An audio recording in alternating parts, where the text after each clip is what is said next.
In the winter of 1944, Europe lay under a dense gray shroud of snow, smoke, and the smell of gunpowder. 6 years after World War II began, the balance of power on the old continent had shifted. Nazi Germany, once terrifying all of Europe with its blitzkrieg tactics, was now being crushed from both sides, the Soviet Red Army sweeping through Poland in the east, and the Western Allies after the Normandy landings in June, closing in on Germany's western border. Yet, while many American generals believed the war was nearing its end, Hitler still harbored a desperate plan to launch one final counterattack that would split the Allied forces, capture the port of Antwerp, and force the Western powers into a negotiated peace, buying time to deal with the Soviets. This was the backdrop of the Ardennes offensive, better known as the Battle of the Bulge on the frontline map. At dawn on December 16, 1944, more than 200,000 German troops, supported by 1,000 tanks and assault guns, quietly advanced through the foggy Ardennes forest. It was a region the Allied High Command believed incapable of hosting a major attack due to its mountainous terrain, dense forests, narrow roads, and brutal winter weather. That misplaced confidence left many American units completely unprepared when the first German shells began to fall. At the front stood the U.S. First Army, commanded by Lieutenant General Courtney Hodges. Its infantry and armored divisions stretched across the Eifel and Ardennes regions, from Elsenborn Ridge in the north to Bastogne in the center. The Germans struck along three main axes. In the north, Sepp Dietrich's 6th SS Panzer Army. In the center, Hasso von Manteuffel's 5th Panzer Army. And in the south, Brandenburger's 7th Army. Their target was Antwerp, the only major port capable of supplying Allied armies on the continent. If it fell, the Allied front would be split, and Germany might negotiate a separate peace with the West. The night before the attack was freezing cold. Fog and thick clouds grounded the Allied air forces, America and Britain's greatest advantage. Most of the American forward positions were held by inexperienced replacement troops, unaware that a massive German force was gathering beyond the trees. At 5:30 a.m. on December 16th, German artillery opened up in unison. Thousands of shells rained down from Monschau to Echternach. Through the thunder of explosions, waves of German infantry and armor surged forward through the mist, striking thinly held American lines. Within hours, many U.S. outposts were overrun, supply routes severed, and communications broken. Small, scattered units, believing they were stationed in a quiet sector, found themselves fighting desperately for every frozen meter of ground.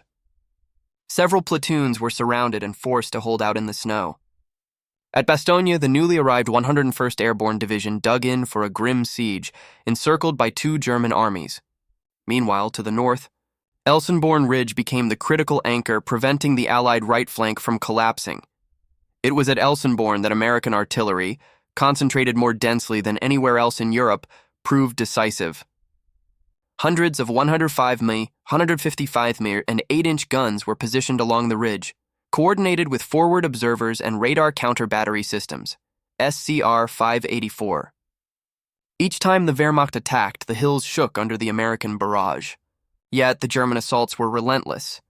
U.S. gunners fired at unprecedented rates, rapidly depleting ammunition stocks and casualties mounted.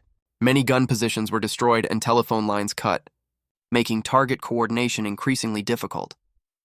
Amid the chaos, Colonel Oscar A. Axelson, commander of the 406th Field Artillery Group, realized that conventional shells, using contact or mechanical time fuses, could not stop the German infantry assaults. The enemy had dug deep foxholes under snow and earth, emerging only after the shelling ceased. Ground bursts were largely ineffective, with most fragments absorbed by the terrain.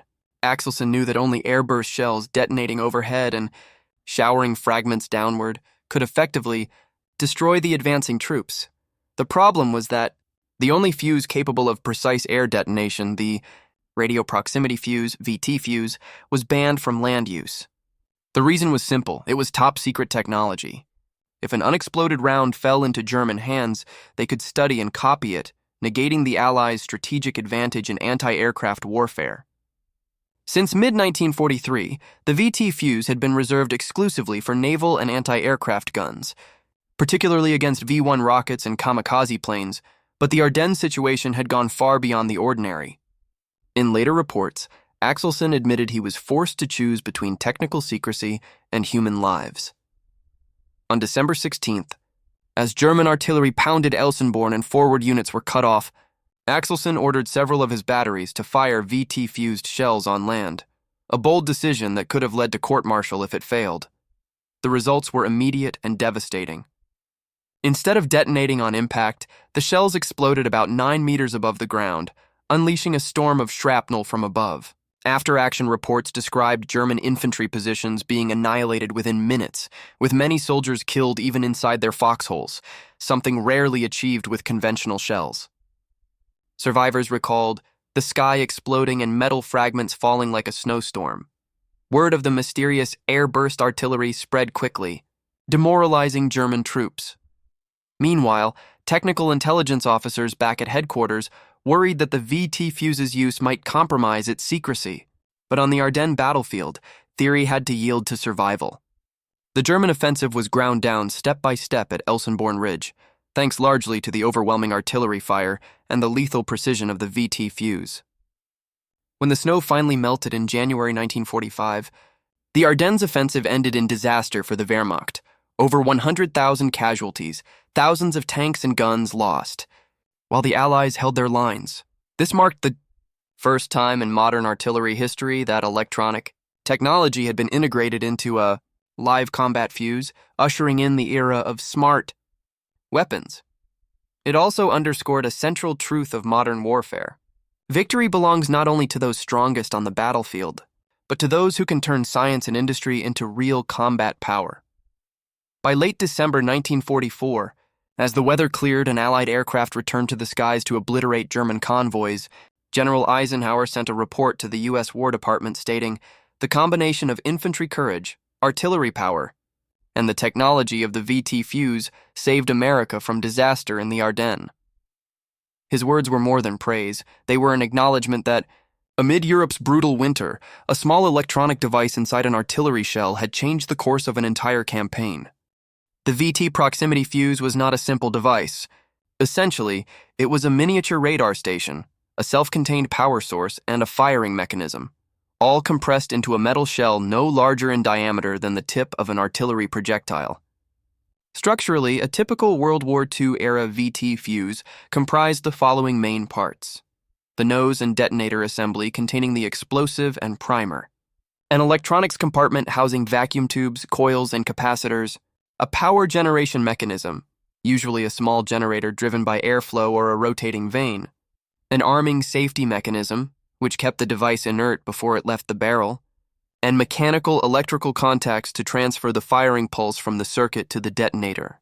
Each part had its own function, but had to operate in precise coordination under the extremely harsh conditions of artillery fire: enormous acceleration, mechanical stress, vibration, and temperature variation.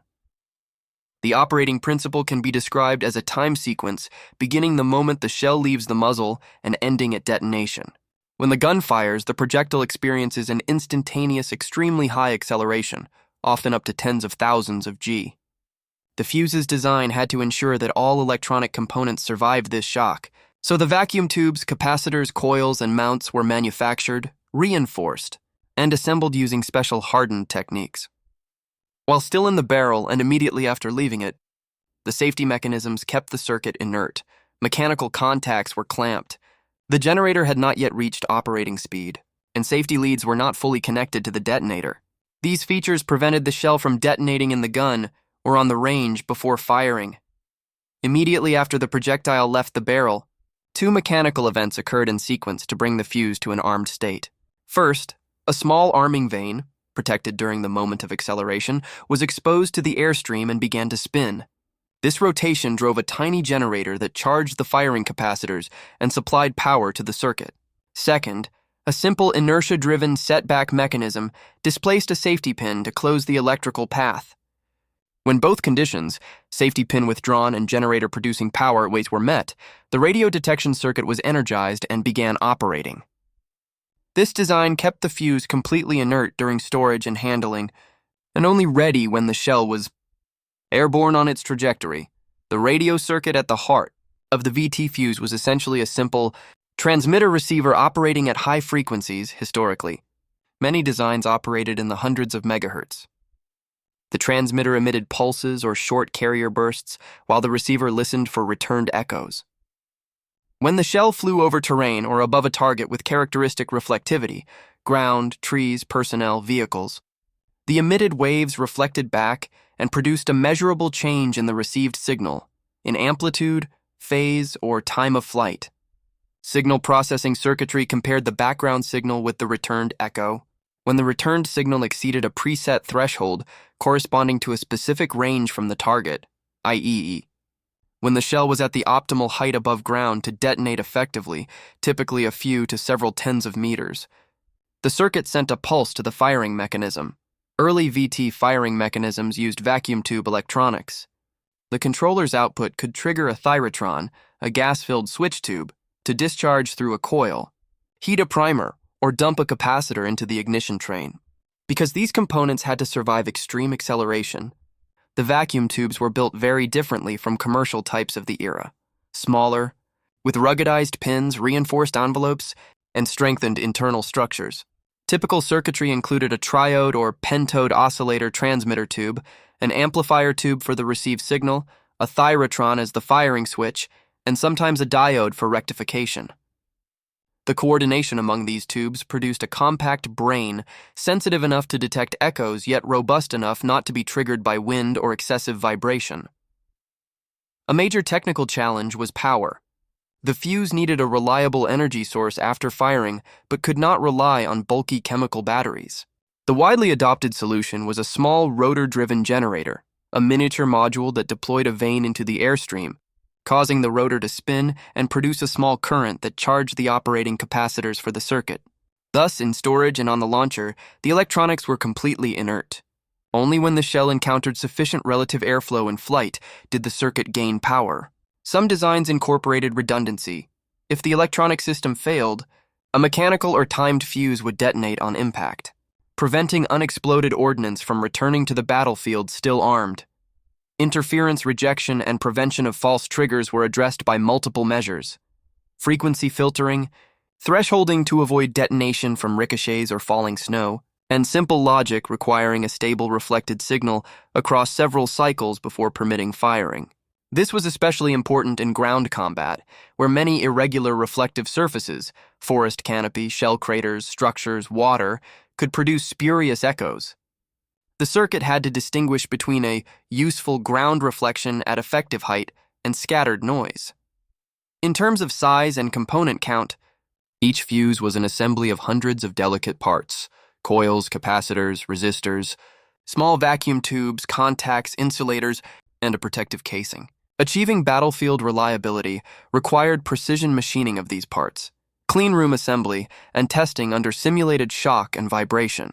A pivotal achievement of the program was the development of impact-resistant plastics and micro-assembly techniques that allowed vacuum tubes to function after being subjected to extreme launch accelerations, a technological leap that contemporaries often called impossible. In short, the VT proximity fuse combined three critical elements. 1. A sensitive radio transmitter receiver. 2. A safe self-contained power source, a rotor-driven generator that only supplied energy after firing. And 3. Mechanical arming and safety devices preventing detonation before the safe moment. When these three elements worked in concert, the result was a projectile capable of detonating in the air at an optimal height, producing a pattern and density of fragments that conventional ground-burst artillery could not achieve. The success of the design lay not only in the concept, but in the capacity to mass-produce small, precise and durable components. The mechanical tolerances, cleanroom assembly processes, and quality control testing established a new industrial supply chain, a turning point in miniaturized electronics manufacturing, and laid foundations for many post-war production techniques. On the battlefield, it was this sophisticated integration of electronics, mechanics, and materials that turned the theory of airburst detonation into reality, fundamentally changing the effectiveness of modern artillery. When the first shells fitted with the variable time, VT proximity fuse, were fired on the Ardennes battlefield, their effect was not merely the story of a superior invention, but a vivid illustration of the interaction between technology, command procedure, and combat reality. The deployment of VT on land did not occur as a single, centrally planned operation with a clear start date. It was a local, adaptive process driven by the urgent needs of frontline units, bold decisions by commanders in the field, and a series of procedural adjustments at higher levels as frontline reports came in. In the opening days of the Battle of the Ardennes, beginning the morning of 16th December, 44, these factors came together to turn the idea of airburst from theory into an immediately influential combat weapon. First, employing VT on land required coordination fast enough to get fuses into rounds, issue firing orders, and adjust fire control data to meet rapidly changing tactical needs. In many places, U.S. artillery crews had been trained mainly with conventional contact and mechanical time fuses. Switching to VT demanded not only hardware changes but also a different tactical mindset. Crucial was surveying the target area and determining the optimal burst height. VT was designed to detonate in the air at a height that maximized fragment density and the angle of incidence on targets, but not so low that the ground would absorb the fragments. Forward observers and artillery officers had to recalculate firing solutions, often requiring quick-ranging shots and immediate reports by radio or telephone. A classic example of field-level decisiveness was the action of several U.S. artillery commanders on Elsenborn Ridge and positions around Bastogne, where advancing German infantry pressed forward under weather conditions that nullified Allied air support. In numerous after-action accounts, frontline commanders described breaking enemy assault waves after only a few VT airbursts. Foxholes that had previously protected soldiers from ground bursts became deadly traps when fragments rained down from overhead at 30 to 45-degree angles sufficient to penetrate shoulders, heads, and upper torsos that foxholes normally left exposed. The result was a marked increase in fatal casualty rates among well-prepared positions, and many formations were put out of action within minutes. At scale, U.S. artillery units used VT in concentrated barrages to halt or slow German advances. These concentrations could be short, extremely high-rate fires into infantry assembly areas, or circular patterns intended to block routes of advance for tanks and mechanized formations. A clear tactical advantage of VT was that it changed the calculation of lethal radius. An airburst produced a wider and more effective pattern of fragmentation than a ground burst, so batteries could achieve broader area effects with the same number of rounds. That enabled a shift from long preparatory fires to short, intense shoots that created breathing space for friendly infantry to maneuver or that bluntly stopped enemy momentum. The combat effectiveness of VT extended beyond physical lethality to psychological impact. The shock of experiencing an air-bursting thing they did not understand spread quickly. Post-battle records show many German soldiers described the phenomenon as a shower of metal from the sky, or explosions up in the canopy, and attempted to change their concealment habits, digging deeper, sheltering under roofs or concrete bunkers, measures often impractical given time, materials, and battlefield conditions. The secrecy surrounding VT only amplified this psychological effect, because until fuses were captured or recovered by German intelligence, many units could not comprehend what was inflicting such losses on them. Parallel to the psychological effects were medical and evacuation consequences. Wounds from fragments falling from above had a distinctive pattern, many injuries to the upper body, head, and shoulders, areas that standard foxholes did not adequately protect. The German forward medical system, already overwhelmed by prolonged combat and resource shortages, found these casualties especially difficult to treat. Fatality rates and the incidence of severe disabling wounds rose. Allied forces, benefiting from superior medical supplies, penicillin, and evacuation capacity by transport, therefore saw VT's strategic effect reinforced by logistic and medical advantages. However, VT was not a cure-all and carried limitations and risks that required management. One major limitation was the danger of friendly casualties if VT rounds were used too close to friendly troops. Strict safety rules and minimum separation distances had to be observed. Consequently, there were instances where artillery commanders refused to employ VT near friendly forward positions or required complex fire control adjustments to ensure no friendly casualties would result. Another limitation was reduced effectiveness in complex terrain or under heavy overhead protection, when robust roofing or thick concrete cover was present. An airburst still produced fragments, but its area effect could be diminished. Strategically, post-battle analyses debated the precise share of VT's contribution to the overall outcome of the Battle of the Bulge. Military records acknowledge that VT noticeably increased artillery lethality and helped blunt the German initial advance. Yet the Allied victory ultimately resulted from multiple coordinated factors: restoration of air superiority as weather cleared, relief and counterattacks by formations such as Patton's Third Army, and German logistic and manpower attrition. In other words, VT did not by itself determine the outcome, but it was a military factor capable of shifting local advantages in the Allies' favor. The decision to use VT on land triggered a cascade of procedural changes at higher levels. Initially constrained for secrecy reasons, VT was more widely authorized once field reports confirmed its effectiveness.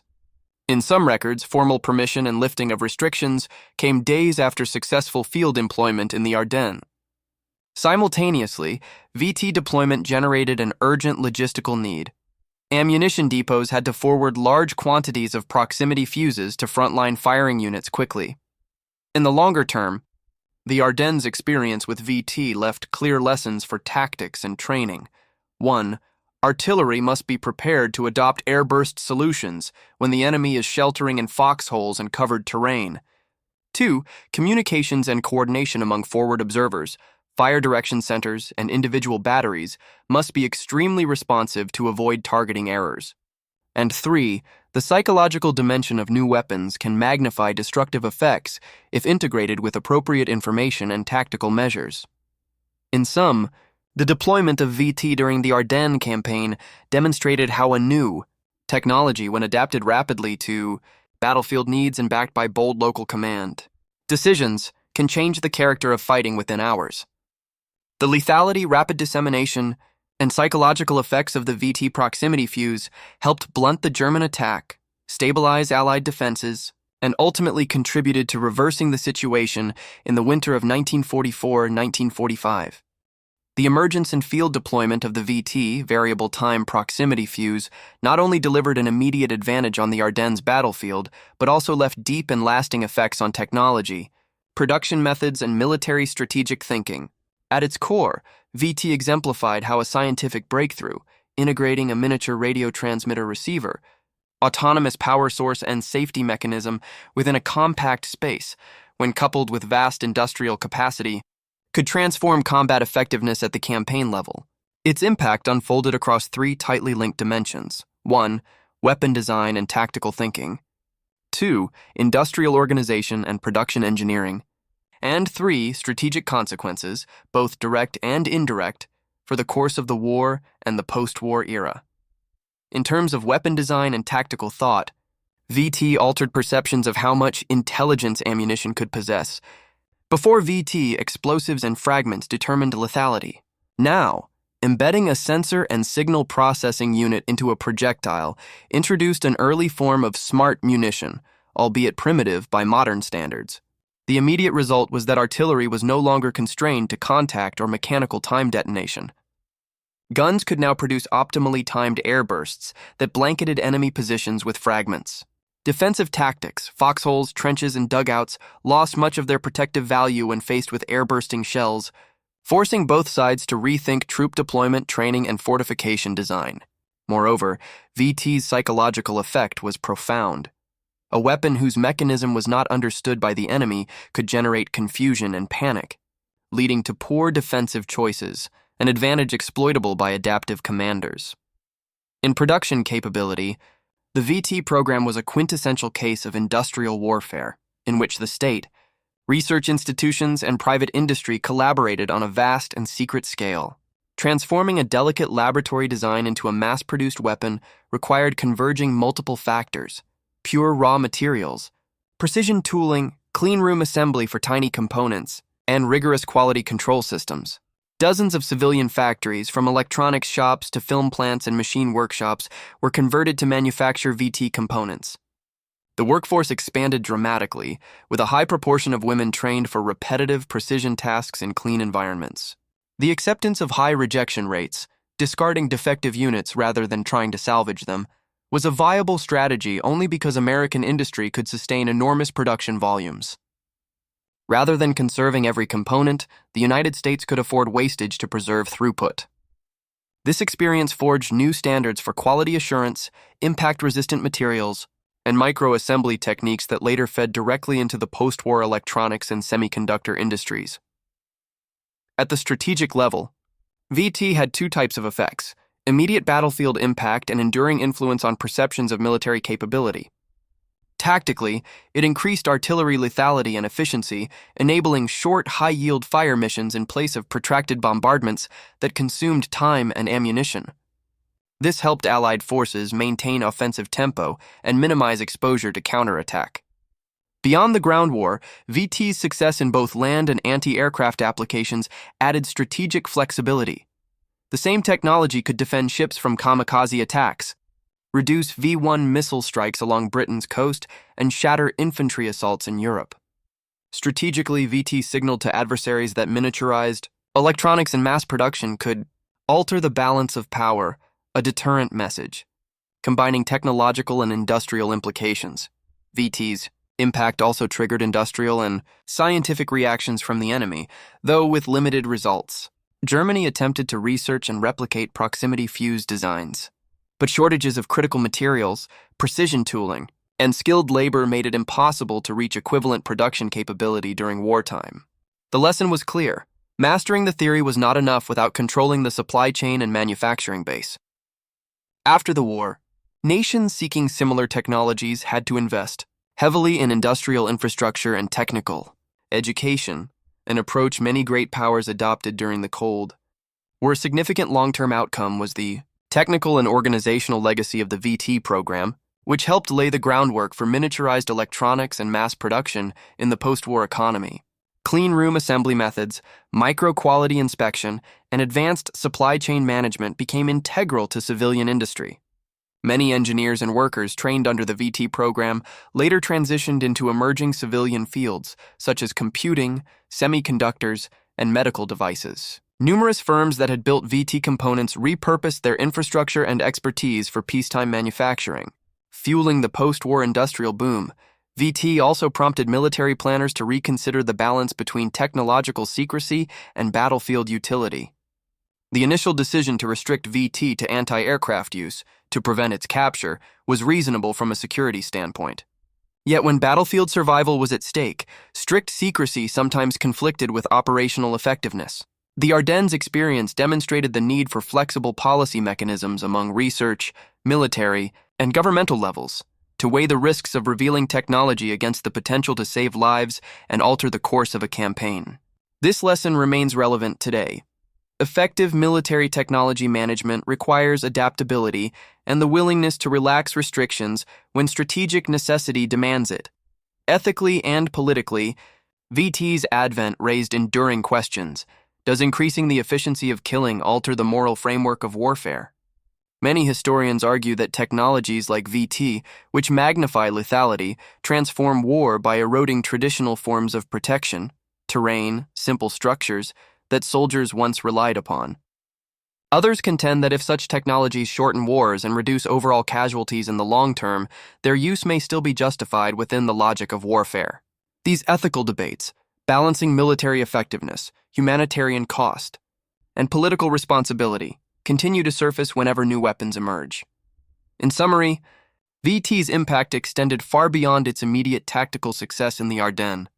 It catalyzed a new synthesis of science, industry, and the military on a massive scale, reshaped thinking about weapon design and artillery tactics, and left a profound technological legacy for post-war industry. VT proved that in the 20th century, military victory depended not only on winning individual battles, but on the ability to convert scientific discovery into mass-producible technology and apply it effectively on the battlefield.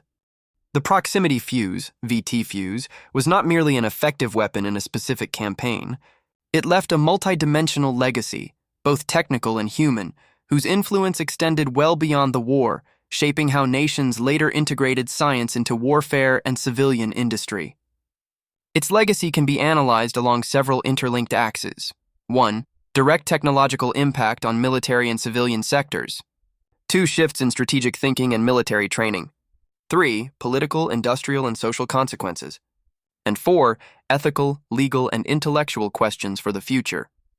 Technologically, VT marked a turning point in the miniaturization of electronic systems for expendable weapons.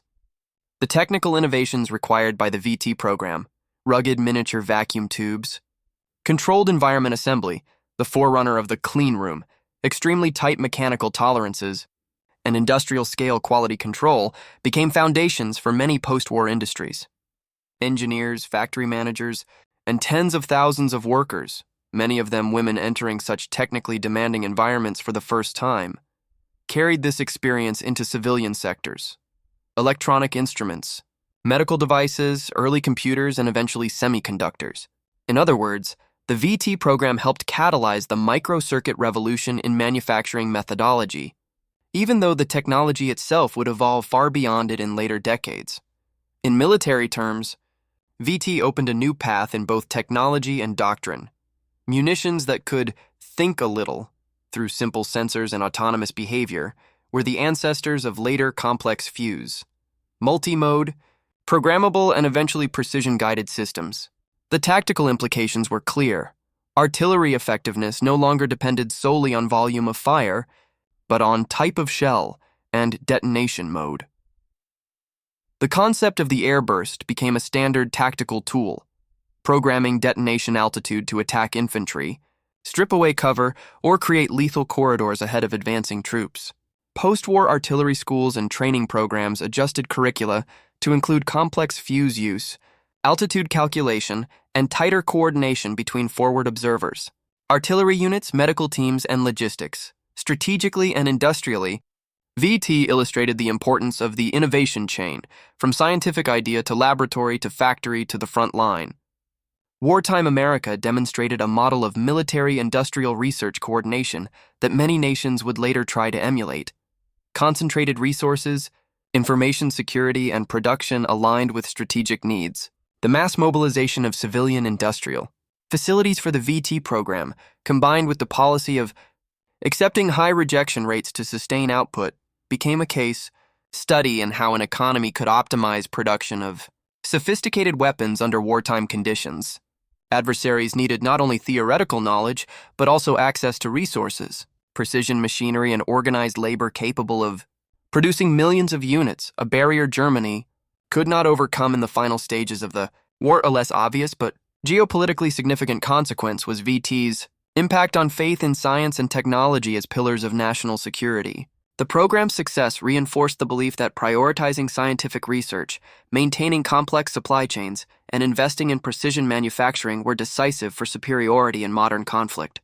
This lesson shaped post-war science and defense policy, as governments allocated major resources to both fundamental and applied research, exemplified by institutions like the Johns Hopkins Applied Physics Laboratory, defense R&D programs, and university-based research centers. The social legacy of VT was also notable. Thousands of women entered the industrial workforce, mastered precision assembly techniques, and participated in the defense production system, helping to shift gender roles and pave the way for post-war social change. The professional experience and technical skills accumulated by this generation had long-lasting effects on civilian industries and on the communities surrounding wartime factories. Alongside these benefits, VT also raised enduring ethical and legal questions. A technology that dramatically increases lethality may shorten wars but also heightens the precision of death, forcing both soldiers and commanders to confront moral burdens. Such debates are not new. Since the post-war years, historians and military philosophers have argued whether war efficiency itself can justify the adoption of new lethal technologies. Equally complex was the policy dilemma between technological secrecy and battlefield advantage. In some cases, excessive secrecy could cost lives and blunt operational effectiveness.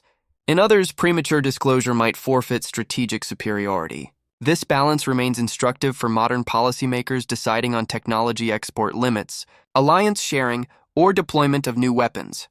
On the broader historical scale, assessing VT's role in the war's outcome requires caution. It was not a singular factor deciding victory, but it significantly enhanced Allied artillery effectiveness and fortified defenses at critical turning points such as the Ardennes.